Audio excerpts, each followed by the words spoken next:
President Biden has been heckled over his handling of Afghanistan while touring parts of New Jersey left devastated by the recent hurricane.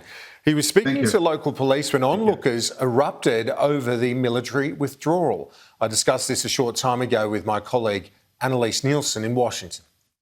Annelise, Joe Biden was on a tour highlighting what he says is living proof that climate change is here.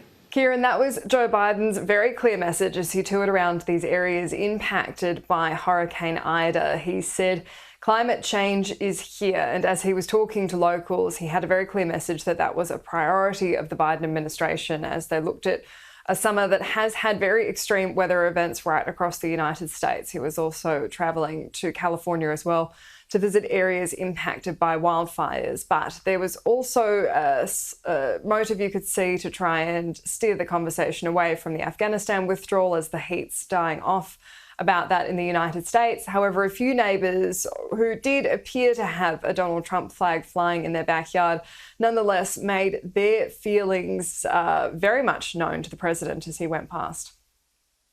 Leave them in ruins and leave Americans behind. Leave Americans behind. He will leave you behind. You guys protected him. He'll leave you guys behind. That's great. Leave some Americans behind. Ronald Wiltrick buried in Arlington, 2011, December 11th. For what? He lost his life for what?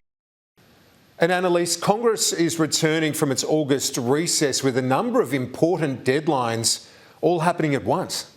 Kieran, this is one for the political diehards out there that want to watch everything happening in Congress because it's going to be a jam-packed few weeks that could potentially see the US default on its debt ceiling for the first time ever and trigger what we've already seen 3 government shutdowns in the last decade. This could end with shutdown number 4. Now, this all starts with the federally assisted unemployment benefits now coming to an end. 7.5 million Americans from today will no longer get federal assistance. And what was notable there is there was really no pushback from Joe Biden or his administration about this.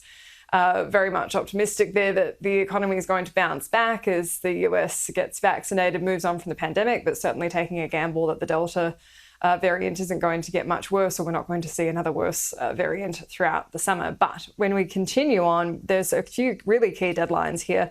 Reconciliation draft deadlines due September 15. Now, reconciliation is a really interesting process because that's where either side can agree on a certain number of amendments. Now, they have to be amendments that impact something that raises money, something like tax, but they can be passed with a simple majority. That means they don't need that 60 votes. They can do it with just 50, which both sides have. And it also means that neither side can resort to a filibuster. So it triggers what's known as a vote-a-rama, where in quick succession, they'll vote for a number of different resolutions. It doesn't happen every year, and we could be seeing 2 this year. So it shows that this is going to be important, especially when they're trying to get through a big infrastructure package, which is due on the 27th. Now, that's a deadline that's been set by Nancy Pelosi to vote on this infrastructure bill, at least $550 billion, but there's still debate about whether that could end up as high as $3.4 trillion, depending on what happens in reconciliation. But the progressives have said they're not looking at the infrastructure bill until that reconciliation draft passes. Now, all this is going to culminate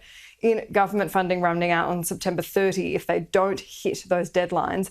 And that means the US could hit its debt ceiling of $28.4 trillion. Now, that's significant, but we did see a number of times during the Trump administration, they did vote to extend that debt ceiling. So it's likely there will be a bipartisan showing to do that again. But these are tenuous times, especially leading up to the midterms. The Republicans don't quite have the advantage they did before now with this abortion legislation coming through, because this is where Democrats are likely to have people angry and come out to vote, especially young women. So that's where they could see an advantage there. So it could be within the Republicans' mind to cause a bit of chaos and be able to then say, oh, the economy is not being managed well because of Joe Biden, and let the politicking continue. Another couple of additions that they've wanted to make to these spending allocations has been another $14 billion in that disaster and hurricane relief that the Biden administration wants, but also another $6.4 billion to help resettle those Afghan refugees, money for the Pentagon to be able to allocate extra money to screening, but also State Department to help resettle them. And this is all going to play out into that debate about what's happening with Afghan refugees as well. So plenty happening in the next few weeks and not many legislative days to do it. So this is going to be, for all those political diehards out there, as we said, the time to be watching Congress.